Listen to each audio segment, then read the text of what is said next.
Infection बा प्रदाह बा संक्रमण कहले गोटे जीवाणु भूताणु बा परजीवी जेतेबेले शरीर रे प्रवेश करे ओ लक्षण सृष्टि करे जेमिति कि हमर परिस्रा द्वार रे श्वासनली रे मस्तिष्क रे यकृत रे विभिन्न अंग प्रत्यंग रे लक्षण सृष्टि करे ताको आमे प्रदाह बा संक्रमण कहि थाउ। आउ जदि तार उपस्थिति थाए किंतु लक्षण न थाए ताको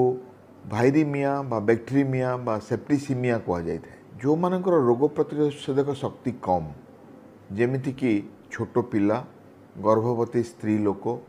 वयस्क लोक जो मानकु डायबिटीज अच्छी उच्च रक्तचाप अच्छी मेदबहुलता अच्छी बा जो माने विभिन्न रोग रे पीड़ित हो स्टेरॉयड बा